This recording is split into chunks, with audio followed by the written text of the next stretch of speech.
इस फौज को हम इश्क और जुनून की हद तक इससे प्यार करते हैं और इसका दिफा कर रहे हैं नजरियाती महाज पर इन द इंफॉर्मेशन वॉर। ये पूरी पाकिस्तान आर्मी और ये पूरी ISI अल्लाह उसके रसूल और इस्लाम के एजेंट्स हैं।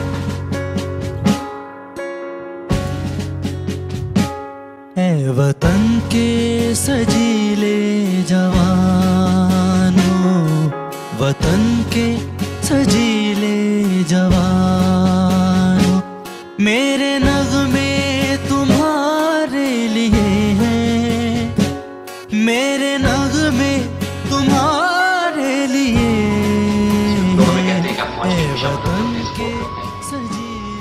ये बात नहीं कि मुझे फौज से इख्तिलाफात नहीं है या फौज में गलतियां बताइयां नहीं है या इन्होंने गलतियां नहीं की, मगर तमाम गलतियों के बावजूद अगर पाकिस्तान को कोई चीज इस वक्त जोड़ के रखे हुए है इस दुनिया में, अल्लाह ने जिस कुव्वत को ताकत को भेजा है, अल्लाह ने भेजा है, वो पाक फौज है।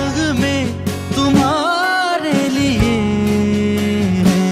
है वतन के सजीले जवानों, है वतन के सजीले जवानों। और पाक फौज को अगर आपने डिसइंटीग्रेट कर दिया, तोड़ दिया, तो क्या तो फिर उसके बाद तहरीक तालिबान इंडिया और नेटो के खिलाफ क्या वापडा वाले लड़ेंगे जाके, रेलवे लड़ेगी जाके, OGDC मुकाबला करेगी, कौन मुकाबला करेगा? आखिर हमारे 10, 15, 20 जवान अफसर जो रोज शहीद हो रहे हैं, किसी से तो लड़ रहे हैं ना, वो किससे लड़ रहे हैं?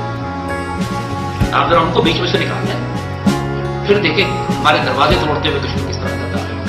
तो मेरे आपके पास तो हथियार भी नहीं है।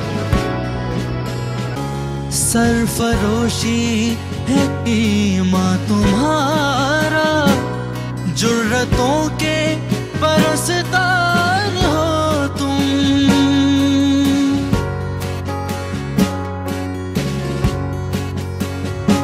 सरफरोशी है ईमान तुम्हारा, जुर्रतों के परस्तार हो तुम, जो हिफाजत करे सरहदों की, वो फलक बोस दीवार हो तुम।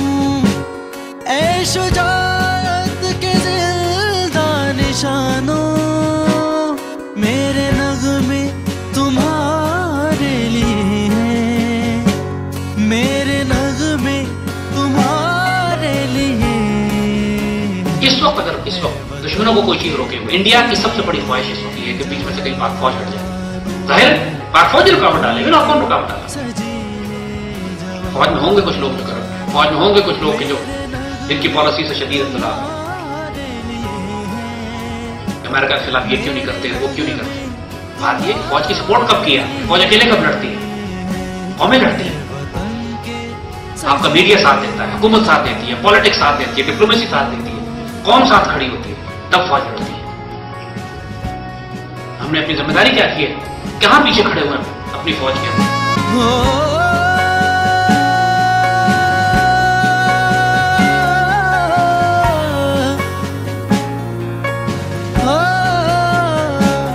मेरी माँ बहनों की नजरें तुमको देखे तो यूं जगमगाए, जैसे खामोशियों की जुबान से दे रही हो वो तुमको दुआएं।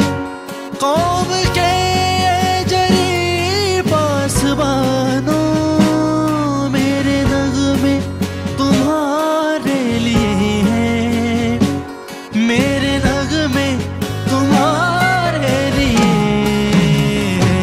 है वतन के सजीले जवान, आज हमारी फौज बिल्कुल अकेली है।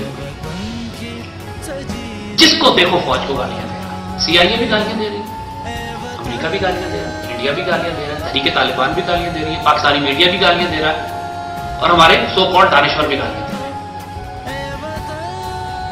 या तो हम भी अहमक बन जाए बाकी सब की तरह, उस भेड़ चाल में शामिल हम भी दो लात और 2 जूते हम भी लगाएं फौज को इस वक्त, या लोगों को या होश दिलाएं कौम को कि होश में आओ, this is not the time for accountability.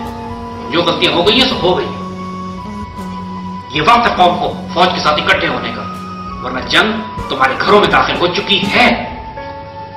ये नहीं कि दाखिल होगी, दाखिल हो चुकी है। सवाल हमारे लोग थे ना, 25 लाख घरों से निकलना पड़ा, बच्चियां उठाई गई वहां से लोगों के घरों से। सवाल के लोगों ने फौज को इनवाइट किया कि भाई ये सरकार की जान छुड़ाए। अभी हर रोज खुद कुछ हमला करते हैं, कराची से लेकर पेशावर तक कहीं नहीं, पता ही नहीं लगता, कम वक्त दुश्मन लोगों में घुसा हुआ है। खजाना खाली है, फौज के पास लड़ने के लिए फ्यूल, पेट्रोल, हथियारों की कमी हो गई है। इतनी भारी कैजुअलिटीज आ रही हैं कि इतना तो हमने इंडिया के खिलाफ जंग में कभी इतनी कैजुअलिटीज नहीं दी थी। और कौम का हाल ये कि फौज को गाली दे रही है। क्या हमारा दिमाग खराब हो गया है? बिल्कुल ही। सलाहुद्दीन अय्यूबी की वो बात भूल चुके हैं। उन्होंने कहा था कि जब किसी कौम को तबाह करना हो तो फौज में और कौम में नफरत पैदा करता है, वो कौम खुद ही तबाह हो जाए। हम इतने बेवकूफ हैं कि हमें ये नजर नहीं आ रहा कि दुश्मन भी यही चाह रहा है। किसी अल्लाह के बंदे ने बात कही थी कि तुम ये नहीं जानते हो कि हक किस तरफ है, तो ये देखो दुश्मन के तीर किधर गिर रहे हैं। जहां दुश्मन के तीर गिर रहे हैं वही हक है। अगर सीआईए आईएसआई के खिलाफ बोल रही है, सीआईए पाकिस्तान आर्मी के खिलाफ है, इंडियंस पाकिस्तान आर्मी के खिलाफ है, तहरीक तालिबान पाकिस्तान आर्मी के खिलाफ है, और अगर मैं भी आर्मी के खिलाफ बोलने लगा तो मुझ में रॉ में, सीआईए में और टीटीपी में क्या फर्क रह जाएगा? आर्मी ने की होंगी गलतियां बताई, हम बाद में अलग बैठ के बात कर लेंगे उनसे कि यार ये ठीक करो, ये चीज ठीक नहीं है, इसको ठीक करना। इस वक्त यार in the middle of the battle, इस वक्त मैदान में चलना बैठे। ये वक्त नहीं है अकाउंटेबिलिटी और हिसाब किताब करने का और फौज को डिमोरलाइज करने का। बेशर्म और बेगैरत होगा वो शख्स, गद्दार होगा पाकिस्तान उम्मत रसूल का, जो इस वक्त पाकिस्तानी फौज को डिमोरलाइज करके इसको तबाह करने की बात है।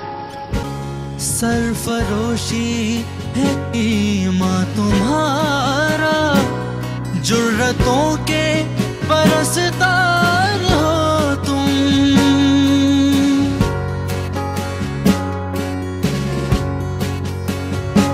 सरफरोशी है ईमान तुम्हारा, जुर्रतों के परस्तार हो तुम।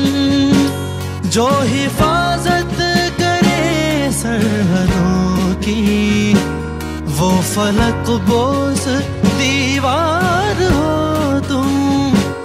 ऐ शुजाअत के ज़िंदा निशानों, मेरे नग़्मे तुम्हारे लिए हैं, मेरे नग़्मे तुम्हारे लिए हैं। है वतन के सजीले जवानों, वतन के सजी